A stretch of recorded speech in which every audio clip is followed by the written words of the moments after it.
നമ്മൾ ഇന്ന് നോക്കുന്നത് 2025 woman fire and rescue officer trainee തസ്തികയിലേക്ക് നടന്ന എക്സാമിന്റെ ഇംഗ്ലീഷ് മലയാളം ക്വസ്റ്റ്യൻസ് ആണ്. Question paper code 167/2025. ആദ്യം നമുക്ക് ഇംഗ്ലീഷ് ക്വസ്റ്റ്യൻസ് നോക്കാം. 81ാമത്തെ question, he apologised for arriving late. The word late in the above sentence is. തന്നിരിക്കുന്ന സെന്റൻസിൽ ലേറ്റ് എന്ന വേർഡ് എന്തിനെ സൂചിപ്പിക്കുന്നു? Option A adverb, option B adjective, option C conjunction, option D preposition. Answer വരുന്നത് option A adverb ആണ്. Adverb എന്ന് പറഞ്ഞാൽ ഒരു വേർബിനെ വിശേഷിപ്പിക്കുന്ന വേർഡ്സിനാണ് നമ്മൾ ആഡ്വേർബ് എന്ന് പറയുന്നത്. ഒരു വേർബിനെ വിശേഷിപ്പിക്കുന്നതിനെയാണ് നമ്മൾ ആഡ്വേർബ് എന്ന് പറയുന്നത്. ഇവിടെ ലേറ്റ് എന്ന വാക്ക് അറൈവിംഗ് എന്ന വേർബിനെയാണ് വിശേഷിപ്പിക്കുന്നത്. അതുകൊണ്ട് ലേറ്റ് ഇവിടെ ഒരു ആഡ്വേർബ് ആണ്. 82ാമത്തെ question, 20% of the students dash completed the assignment on time. Option A has, option B was, option C is, option D have. ഇവിടെ ആൻസർ വരുന്നത് ഓപ്ഷൻ ഡി ഹാവ് ആണ്. 20% of the students have completed the assignment on time. ഇനി ഇവിടെ എന്തുകൊണ്ടായിരിക്കും have വന്നത്? തന്നിരിക്കുന്ന സെന്റൻസിൽ subject വരുന്നത് 20% ആണ്. അതായത് ഒരു പെർസെൻറ്റേജിന്റെ ആണ് ഇവിടെ സബ്ജക്റ്റ് വരുന്നത്. അപ്പം ഇംഗ്ലീഷ് ഗ്രാമറിലെ സബ്ജക്റ്റ് വേർബ് എഗ്രിമെന്റ് നിയമപ്രകാരം ശതമാനങ്ങളോ ഭിന്നസംഖ്യകളോ ഒക്കെ സബ്ജക്റ്റ് ആയിട്ട് വന്നാൽ അവയ്ക്ക് ശേഷം വരുന്ന നൗൺ അനുസരിച്ച് വേണം നമ്മൾ വെർബ് എഴുതാൻ. ഇവിടെ 20%ന് ശേഷം ദ സ്റ്റുഡൻസ് എന്നാണ് വന്നിരിക്കുന്നത്. അപ്പം സ്റ്റുഡൻസ് എന്ന് പറഞ്ഞാൽ അതൊരു പ്ലൂറൽ ആണ്. അതുകൊണ്ട് പ്ലൂറൽ വേർബ് വേണം ഉപയോഗിക്കാൻ. അപ്പം തന്നിരിക്കുന്ന ഓപ്ഷൻസിൽ പ്ലൂറൽ ആയിട്ട് വരുന്നത് ഓപ്ഷൻ ഡി ഹാവ് ആണ്. So D is the correct answer. 83ാമത്തെ question, we need dash sugar to bake the cake. Correct article ചേർക്കാനാണ്. ഇവിടെ ആൻസർ വരുന്നത് ഓപ്ഷൻ ഡി ആണ്, നോ ആർട്ടിക്കിൾ. ഈ സെന്റൻസിൽ ആർട്ടിക്കിൾ ഒന്നും തന്നെ ചേർക്കേണ്ട ആവശ്യമില്ല. We need sugar to bake the cake. Sugar എന്ന് പറഞ്ഞാൽ അൺകൗണ്ടബിൾ നൗൺ ആണല്ലേ.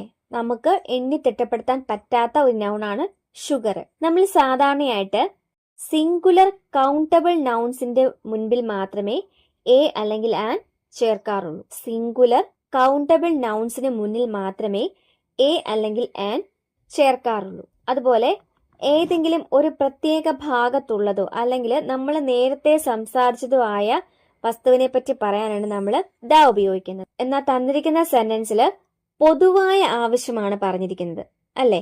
V need sugar to bake the cake. Cake bake ചെയ്യാൻ ഷുഗർ ആവശ്യമാണ്. അത് പൊതുവായ ഒരു ആവശ്യമാണ്. അതുകൊണ്ട് ഇവിടെ ആർട്ടിക്കിൾ ഒന്നും തന്നെ ചേർക്കേണ്ടതില്ല. 84ാമത്തെ question, by the time the guest arrive we dash the hall. അവിടെ എങ്ങനെയായിരിക്കും ആൻസർ വരിക? തന്നിരിക്കുന്ന സെന്റൻസ് എങ്ങനെയുള്ളതാണ്? ഭാവിയിലെ ഒരു നിശ്ചിത സമയത്തിനുള്ളിൽ പൂർത്തിയാകാനിടയുള്ള ഒരു കാര്യത്തെക്കുറിച്ചാണ് ഇവിടെ പറയുന്നത്. അതായത് ഗസ്റ്റ് വരുമ്പോഴേക്കും ഞങ്ങൾ ഈ ഹാൾ അറേഞ്ച് ചെയ്തിരിക്കും. അതായത് തൊട്ടടുത്ത ഭാവിയിൽ ഒരു നിശ്ചിത സമയത്തിനുള്ളിൽ ഗസ്റ്റുകളൊക്കെ വരുമ്പോഴേക്കും ഞങ്ങളിത് ചെയ്ത് പൂർത്തിയാക്കിയിരിക്കും. അങ്ങനെ വരുമ്പോൾ നമ്മൾ ഇങ്ങനെയുള്ള കാര്യങ്ങളെ സൂചിപ്പിക്കാൻ ഏത് ടെൻസ് ആയിരിക്കും ഉപയോഗിക്കുക? Future perfect tense. ഭാവിയിലെ ഒരു നിശ്ചിത സമയത്തിനുള്ളിൽ പൂർത്തിയാകാനിടയുള്ള ഒരു കാര്യത്തെക്കുറിച്ച് പറയുമ്പോൾ നമ്മൾ ഫ്യൂച്ചർ പെർഫെക്റ്റ് ടെൻസ് ആയിരിക്കും ഉപയോഗിക്കുന്നത്. അപ്പം തന്നിരിക്കുന്ന ഓപ്ഷൻസിൽ ബി ആണ് കറക്റ്റ് ആൻസർ വരുന്നത്. Will have decorated. By the time the guest arrive we will have decorated the hall. ഇപ്പോഴത്തെ എക്സാമുകളിൽ ഇംഗ്ലീഷിനും മലയാളത്തിനും ഒന്നും സിലബസ് കാര്യമായിട്ടുള്ള മാറ്റങ്ങളൊന്നും പറഞ്ഞിട്ടില്ല. അപ്പൊ നമ്മൾ എത്രത്തോളം previous year question paper work out ചെയ്ത് നോക്കുന്നു നമുക്ക് അത്രത്തോളം ഇംഗ്ലീഷും മലയാളം മാത്സും ഒക്കെ സ്കോർ ചെയ്യാൻ പറ്റും. അതായത് എല്ലാത്തിലും ചോദിക്കുന്നത് ഗ്രാമറിലൊക്കെ തന്നെയാണെങ്കിലും ഒരേ ടോപ്പിക്കിലുള്ള ക്വസ്റ്റ്യൻസ് ആയിരിക്കും. അപ്പൊ നമുക്ക് പാറ്റേൺ ഏകദേശം മനസ്സിലാക്കാൻ പറ്റും. ഇപ്പൊ നമ്മൾ നോക്കിയ ക്വസ്റ്റ്യൻ തന്നെ ഇതിനു മുന്നേ പല ക്വസ്റ്റ്യൻ പേപ്പറിലും നമ്മൾ വർക്കൗട്ട് ചെയ്തിട്ടുണ്ട്. അപ്പൊ നമുക്ക് കൂടുതൽ ക്വസ്റ്റ്യൻ പേപ്പർ ചെയ്ത് പഠിച്ചാൽ ആ ക്വസ്റ്റ്യൻസ് ഒന്നും കൂടെ പരിചിതമാവും. 85ാമത്തെ question, he has been living in Delhi dash 2015. Answer വരുന്നത് ഓപ്ഷൻ സി ആണ്, since. He has been living in Delhi since 2015. ഇവിടെ 2015 എന്ന് കൃത്യമായി പറഞ്ഞിട്ടുള്ളത് കൊണ്ട് നമ്മൾ സിൻസ് വേണം ഉപയോഗിക്കാൻ. ഇനി ഒരു ഡ്യൂറേഷൻ ഓഫ് ടൈം ആയിരുന്നെങ്കിൽ ഒരു 5 years അല്ലെങ്കിൽ 3 hours എന്നൊക്കെ ആയിരുന്നു തന്നിരുന്നെങ്കിൽ നമ്മൾ 4 ആണ് ഉപയോഗിക്കേണ്ടത്. ഒരു പോയിന്റ് ഓഫ് ടൈം കാണിക്കാൻ സിൻസും ഡ്യൂറേഷൻ ഓഫ് ടൈം കാണിക്കാൻ 4ഉമാണ് ഉപയോഗിക്കുന്നത്. 86ാമത്തെ question, which of the following is the correct plural of appendix when referring to text? Appendix എന്ന വേർഡിന്റെ പ്ലൂറൽ ഫോം ആണ് ചോദിച്ചിരിക്കുന്നത്. ഓപ്ഷൻ എ അപ്പൻഡിസസ് ആണ് കറക്റ്റ് ആൻസർ വരുന്നത്. അപ്പൻഡിക്സ് എന്ന വേർഡിന്റെ പ്ലൂറൽ ആണ് ഓപ്ഷൻ എ അപ്പൻഡിസസ്. ഇനി ഒരു പുസ്തകത്തിന്റെയോ ഡോക്യുമെന്റിന്റെയോ അവസാന ഭാഗത്ത് നൽകുന്ന അധിക വിവരങ്ങളെയാണ് നമ്മൾ അപ്പൻഡിക്സ് എന്ന് വിളിക്കുന്നത്. ഇപ്പം ക്വസ്റ്റ്യനിൽ തന്നെ തന്നിട്ടുണ്ട് വെൻ റെഫറിംഗ് ടു ടെക്സ്റ്റ്. ടെക്സ്റ്റുമായിട്ട് ബന്ധപ്പെട്ട് വരുന്ന അപ്പൻഡിക്സ് എന്ന വേർഡിന്റെ പ്ലൂറൽ ആണ് ചോദിച്ചിരിക്കുന്നത്. അപ്പം അതിന്റെ ആൻസർ വരുന്ന ഓപ്ഷൻ എ അപ്പൻഡിസസ്. 87ാമത്തെ question, identify the correctly spelled compound word. Answer വരുന്നത് ഓപ്ഷൻ സി സ്നോഫോൾ. 2 അതിലധികമോ വാക്കുകൾ ചേർന്ന് ഒരു പുതിയ വാക്കുണ്ടാകുന്നതിനെയാണ് നമ്മൾ കോമ്പൗണ്ട് വേർഡ് എന്ന് വിളിക്കുന്നത്. 2 അതിലധികമോ വാക്കുകൾ ചേർന്ന് ഒരു പുതിയ വാക്ക് ഉണ്ടാകുന്നതിനെയാണ് നമ്മൾ കോമ്പൗണ്ട് വേർഡ് എന്ന് വിളിക്കുന്നത്. കോമ്പൗണ്ട് വേർഡ് 3 ടൈപ്പിലുണ്ട്: closed, open, hyphenated. Closed compound words എന്ന് പറഞ്ഞാൽ വാക്കുകൾക്കിടയിൽ സ്പേസോ ഹൈഫനോ ഇല്ലാതെ ഒന്നിച്ചെഴുതുന്നവ, അതാണ് closed compound words. Open compound words എന്ന് പറഞ്ഞാൽ വാക്കുകൾക്കിടയിൽ സ്പേസ് ഇട്ടെഴുതുന്നവ, ഫോർ എക്സാമ്പിൾ ഐസ്ക്രീം. ഇനി ഹൈഫനേറ്റഡ് കോമ്പൗണ്ട് വേർഡ്സ് എന്ന് പറഞ്ഞാൽ വാക്കുകൾക്കിടയിൽ ഹൈഫൻ ഉപയോഗിച്ചെഴുതുന്നവ, for example long term. Snowfall എന്ന് പറഞ്ഞാൽ മഞ്ഞ് വീഴ്ച, ഇതൊരു ക്ലോസ്ഡ് കോമ്പൗണ്ട് വേർഡ് ആണ്. So the answer is option C. 88ാമത്തെ question, the word closest in meaning to abridge is. Abridge എന്നതിന്റെ മീനിങ് എന്താണെന്നാണ് question. Option A expand, option B condense, option C bridge, option D abrate. Abridge എന്ന് പറഞ്ഞാൽ to shorten or simplify a book, article or a speech. ഒരു text book അല്ലെങ്കിൽ ഒരു article അല്ലെങ്കിൽ ഒരു speech, അതിനെ ചുരുക്കി പറയുന്നതിനാണ് നമ്മൾ എബ്രിഡ്ജ് എന്ന് പറയുന്നത്. അപ്പം അതിന്റെ ആൻസർ വരുന്നത് ഓപ്ഷൻ ബി ആണ്, കണ്ടൻസ്. കണ്ടൻസ് എന്ന് പറഞ്ഞാലും ചുരുക്കുക എന്നാണ് അർത്ഥം. ഇനി എക്സ്പാൻഡ് എന്ന് പറഞ്ഞാൽ എന്താ? വികസിപ്പിക്കുക. ബ്രിഡ്ജ് എന്ന് പറഞ്ഞാൽ പാലം. എബ്രേഡ് എന്ന് പറഞ്ഞാൽ ഉരച്ച് തേക്കുക. അപ്പം എബ്രിഡ്ജ് എന്നതിന്റെ ക്ലോസസ്റ്റ് മീനിങ് വരുന്നത് ഓപ്ഷൻ ബി കണ്ടൻസ്. 89ാമത്തെ question, what does suo motu means? Suo motu എന്ന് പറയുന്നതിന്റെ മീനിങ് എന്താണെന്നാണ് ക്വസ്റ്റ്യൻ. ആൻസർ വരുന്നത് ഓപ്ഷൻ ഡി ആണ്, ഓൺ ഇറ്റ്സ് ഓൺ മോഷൻ. സ്വമേധയ അല്ലെങ്കിൽ തനിയെ നടപടി എടുക്കുന്നതിനാണ് സുവോമോട്ടോ എന്ന് പറയുന്നത്. ആൻസർ വരുന്നത് option D, on its own motion. എന്തെങ്കിലും ഒരു കാര്യത്തില് പുറത്തുനിന്നുള്ള ഇടപെടലുകളൊന്നുമില്ലാതെ കോടതികൾ അല്ലെങ്കിൽ മനുഷ്യാവകാശ കമ്മീഷനൊക്കെ സ്വമേധയ കേസ് എടുക്കുക എന്നൊക്കെ പറയില്ലേ, അതിനാണ് സുവോമോട്ടോ എന്ന് പറയുന്നത്. 90ാമത്തെ question, the idiom jump on the bandwagon means. Jump on the bandwagon എന്ന ഇഡിയത്തിന്റെ മീനിങ് എന്താണെന്നാണ് ക്വസ്റ്റ്യൻ. ആൻസർ വരുന്നത് option C, to join others in doing something popular. Jump on the bandwagon means option C, to join others in doing something popular.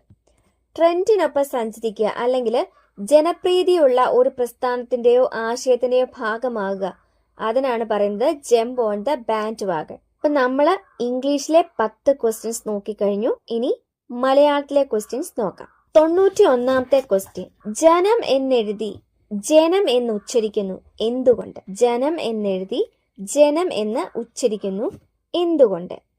Option A മൃദു, option B വ്യഞ്ജനം, option C ഔദാസീന്യ ന്യായം, option D ദൃഢം. ഇതിന്റെ answer വരുന്നത് option C ആണ്, ഔദാസീന്യ ന്യായം. ഇനി എന്താണ് ഔദാസീന്യ ന്യായം എന്ന് പറഞ്ഞാല്? തന്നിരിക്കുന്ന ചോദ്യം തമിഴ് വ്യാകരണവുമായി ബന്ധപ്പെട്ടതാണ്. തമിഴിലോ പഴയ തമിഴ് സ്വാധീനമുള്ള ഭാഷാ നിയമങ്ങളിലോ എഴുതുമ്പോൾ ഒരു രീതിയിലും എന്നാൽ ഉച്ചരിക്കുമ്പോൾ ഒട്ടും ആയാസമില്ലാതെ അല്ലെങ്കിൽ ലളിതമായി വരുത്തുന്ന ഉച്ചാരണ വ്യതിയാനങ്ങളെയാണ് ഔദാസീന്യ ന്യായം എന്ന് പറയുന്നത്. ഉച്ചാരണത്തിനുള്ള എളുപ്പത്തിനു വേണ്ടി അക്ഷരങ്ങളെ മാറ്റി ഉച്ചരിക്കുന്ന രീതി. പഴയ തമിഴിൽ നിന്നും സംസ്കൃതത്തിൽ നിന്നും ഒട്ടനവധി വാക്കുകൾ സ്വീകരിച്ച് പരിണമിച്ചാണ് നമ്മുടെ ഇന്നത്തെ മലയാളം ഭാഷ ഉണ്ടായിട്ടുള്ളത്. അപ്പം കഠിനമായ പദങ്ങളെ സാധാരണക്കാരായ ജനങ്ങൾക്ക് എളുപ്പത്തിൽ സംസാരിക്കാൻ പാകത്തിൽ മാറ്റിയെടുക്കാൻ ഔദാസീന്യ ന്യായം സഹായിച്ചു. എഴുതുമ്പോൾ ഒരു രീതിയിലും ഉച്ചരിക്കുമ്പോൾ ലളിതമായി ഉച്ചരിക്കാനും പറ്റുന്ന രീതിയിൽ വാക്കുകളിൽ മാറ്റം വരുത്തുന്ന, ഉച്ചരിക്കുമ്പോൾ മാറ്റം വരുത്തുന്നതിനാണ് നമ്മൾ ഔദാസീന്യ ന്യായം എന്ന് പറയുന്നത്. 92ാമത്തെ ക്വസ്റ്റ്യൻ, ഡ്രൈവറുടെ അശ്രദ്ധ മൂലം തീവണ്ടി മറിഞ്ഞു.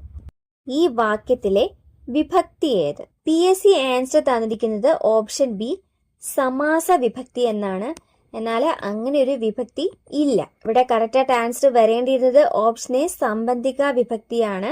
ഡ്രൈവറുടെ എന്ന് പറയുമ്പോൾ ഡ്രൈവർ എന്ന നാമത്തിന്റെ കൂടെ ഉടെ എന്ന പ്രത്യയം ചേർത്തിട്ടുണ്ട്. അപ്പം ഡ്രൈവറുടെ എന്ന് പറയുമ്പോൾ സംബന്ധിക വിഭക്തിയാണ് വരുന്നത്. നാമപദങ്ങൾ തമ്മിലുള്ള ബന്ധത്തെയോ നാമവും ക്രിയയും തമ്മിലുള്ള ബന്ധത്തെയോ കാണിക്കാൻ നാമങ്ങളോട് ചേർക്കുന്ന പ്രത്യയങ്ങളെയാണ് നമ്മൾ വിഭക്തി എന്ന് പറയുന്നത്. അപ്പം ഇവിടുത്തെ പ്രധാനപ്പെട്ട നാമം എന്ന് പറയുന്ന ഡ്രൈവർ ആണ്. ആ ഡ്രൈവർ എന്ന നാമത്തിന്റെ കൂടെ ഉടെ എന്ന പ്രത്യയം വന്നപ്പോഴാണ് ഡ്രൈവറുടെ എന്നായത്. അപ്പം ഉടെ എന്ന പ്രത്യയം സംബന്ധിക വിഭക്തിയുടേതാണ്. അതുകൊണ്ട് ഇവിടെ ആൻസർ വരേണ്ടത് ഓപ്ഷൻ എ ആണ്. എന്നാൽ PSC തന്നിരിക്കുന്ന ആൻസർ ഓപ്ഷൻ ബി സമാസ വിഭക്തി എന്നാണ്. 93ാമത്തെ ക്വസ്റ്റ്യൻ, സന്ദർഭാനുസരണം വേണ്ടത് ആലോചിച്ച് പ്രവർത്തിക്കാൻ മനസാന്നിധ്യവും പ്രാഗൽഭ്യവും ഉള്ളവൻ. ഒറ്റപ്പദം ഏത്? ആൻസർ വരുന്നത് ഓപ്ഷൻ എ പ്രത്യുൽപ്പന്നമതി. സന്ദർഭാനുസരണം വേണ്ടത് ആലോചിച്ച് പ്രവർത്തിക്കാൻ മനസാന്നിധ്യവും പ്രാഗൽഭ്യവും ഉള്ളവൻ. ഒറ്റപ്പദം വരുന്നത് ഓപ്ഷൻ എ ആണ്, പ്രത്യുൽപ്പന്നമതി. 94ാമത്തെ ക്വസ്റ്റ്യൻ, ബാഹ്യമായി കരുത്തുറ്റതെന്ന പ്രതീതി ജനിപ്പിക്കുന്നതും എന്നാൽ നിരുപദ്രവകാരിയുമാണെന്ന് സൂചിപ്പിക്കുന്ന ശൈലി ഏത്? ആൻസർ വരുന്ന ഓപ്ഷൻ ഡി ആണ്, കടലാസ് പുലി. ബാഹ്യമായി കരുത്തുറ്റതെന്ന പ്രതീതി ജനിപ്പിക്കുന്നതും എന്നാൽ നിരുപദ്രവകാരിയുമാണെന്ന് സൂചിപ്പിക്കുന്ന ശൈലിയാണ് ഓപ്ഷൻ ഡി, കടലാസ് പുലി. 95ാമത്തെ ക്വസ്റ്റ്യൻ, അവളുടെ പേന കളഞ്ഞുപോയി. ഈ വാക്യത്തിലെ പോയി എന്ന പ്രയോഗത്തിന്റെ പ്രത്യേകത എന്ത്? അവളുടെ പേന കളഞ്ഞുപോയി. ഈ വാക്യത്തിലെ പോയി എന്ന പ്രയോഗത്തിന്റെ പ്രത്യേകത എന്ത്? ഓപ്ഷൻ എ കൃത്ത്, ഓപ്ഷൻ ബി അനുപ്രയോഗം, ഓപ്ഷൻ സി പ്രാക് പ്രയോഗം, ഓപ്ഷൻ ഡി തത്തിഥം. ഇതിന്റെ ആൻസർ വരുന്നത് ഓപ്ഷൻ ബി ആണ്, അനുപ്രയോഗം. തന്നിരിക്കുന്ന വാക്യത്തില് പോയി എന്നത് ഒരു അനുപ്രയോഗമാണ്. ഇനി എന്താണ് അനുപ്രയോഗം എന്ന് പറഞ്ഞാൽ ഒരു പ്രധാന ക്രിയയോട് ചേർന്ന് ആ ക്രിയയ്ക്ക് കൂടുതൽ അർത്ഥവ്യക്തതയോ തീവ്രതയോ കാലഭേദമോ വരുത്തുവാൻ ഉപയോഗിക്കുന്ന മറ്റൊരു ക്രിയയാണ് അനുപ്രയോഗം. നമ്മൾ ഇംഗ്ലീഷിൽ ഓക്സിലറി വെർബ് എന്ന് പറയും. ഒരു പ്രധാന ക്രിയയോട് ചേർന്ന് ആ ക്രിയയ്ക്ക് കൂടുതൽ അർത്ഥവ്യക്തതയോ തീവ്രതയോ കാലഭേദമോ വരുത്താൻ ഉപയോഗിക്കുന്ന മറ്റൊരു ക്രിയയാണ് അനുപ്രയോഗം. ഇവിടെ പ്രധാന ക്രിയയേക്കാൾ സ്വന്തം അർത്ഥം നഷ്ടപ്പെട്ട് പ്രധാന ക്രിയയെ സഹായിക്കുക മാത്രമാണ് ഈ പദം ചെയ്യുന്നത്. അതായത് അനുപ്രയോഗ ആയിട്ട് ഉപയോഗിക്കുന്ന ക്രിയയ്ക്ക് അതിന്റെ സ്വന്തം അർത്ഥം നഷ്ടപ്പെടും, എന്നിട്ട് പ്രധാന ക്രിയയെ സഹായിക്കും. അതായത് ഇവിടെ പോയി എന്നതാണ് അനുപ്രയോഗം പറഞ്ഞിരിക്കുന്നത്. പോവുക എന്നാൽ എന്താ? ഒരിടത്തു നിന്ന് മറ്റൊരിടത്തേക്ക് സഞ്ചരിക്കുക എന്നതാണ് അർത്ഥം. എന്നാൽ തന്നിരിക്കുന്ന സെന്റൻസിൽ പോയി എന്നതിന് അങ്ങനെ സഞ്ചരിച്ചു എന്നാണോ അർത്ഥം വരുന്നത്? അല്ല. അവളുടെ പേന കളഞ്ഞു പോയി. കളഞ്ഞ എന്ന ക്രിയയെ വിശേഷിപ്പിക്കുക, സഹായിക്കുകയാണ്, അല്ലെങ്കിൽ അതിന് ഒരു പ്രാധാന്യം കൊടുക്കുകയാണ് ഈ പോയി എന്ന ക്രിയ ചെയ്യുന്നത്. അവിടെ അതിന്റെ ശരിക്കുമുള്ള അർത്ഥം നഷ്ടപ്പെട്ടു. ഇവിടെ കളഞ്ഞ എന്നത് പ്രധാന ക്രിയയാണ്. അതിനോട് ചേർന്ന് വരുന്ന പോയി എന്നത് ഇവിടെ ഒരു സ്ഥലത്തേക്ക് പോയി എന്ന അർത്ഥത്തിലല്ല ഉപയോഗിച്ചിരിക്കുന്നത്. പകരം ആ നഷ്ടപ്പെടൽ എന്ന പ്രക്രിയ പൂർണ്ണമായി സംഭവിച്ചു എന്ന് വ്യക്തമാക്കാനാണ്. അതിനാൽ ഇവിടെ പോയി എന്നത് ഒരു അനുപ്രയോഗം ആണ്. കൂടുതൽ ഉദാഹരണം നോക്കിയാല് മഴ പെയ്തു തീർന്നു, പാത്രം താഴെ വീണു പോയി. ഇനി ഓപ്ഷൻ എയില് കൃത്ത് എന്ന് പറഞ്ഞിട്ടുണ്ട്. എന്താണ് കൃത്ത്? ക്രിയയോട് കൃത് പ്രത്യയങ്ങൾ ചേരുമ്പോൾ ഉണ്ടാകുന്ന നാമപദങ്ങളാണ് കൃത്ത്. ക്രിയയോട് കൃത് പ്രത്യയങ്ങൾ ചേരുമ്പോൾ ഉണ്ടാകുന്ന നാമപദങ്ങളാണ് കൃത്ത്. ഉദാഹരണത്തിന് ചെയ്യുക എന്ന ക്രിയയോട് അൻ എന്ന പ്രത്യയം ചേരുമ്പോൾ ചെയ്യുന്നവൻ എന്നാകും. അതാണ് കൃത്ത്. ഇനി പ്രാക് പ്രയോഗം. അനുപ്രയോഗത്തിന് തൊട്ട് മുമ്പ് നിൽക്കുന്ന പ്രധാന ക്രിയയാണ് പ്രാക് പ്രയോഗം.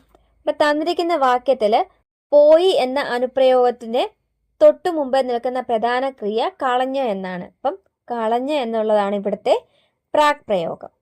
ഇനി തദ്ധിതം എന്ന് പറഞ്ഞാല് നാമപദങ്ങളിൽ നിന്നും വിശേഷണങ്ങളിൽ നിന്നും പുതിയ നാമപദങ്ങൾ ഉണ്ടാകുന്ന പ്രക്രിയയാണ് തദ്ധിതം. നാമപദങ്ങളിൽ നിന്നോ വിശേഷണ പദങ്ങളിൽ നിന്നും പുതിയ നാമപദങ്ങൾ ഉണ്ടാകുന്ന പ്രക്രിയയാണ് തദ്ധിതം.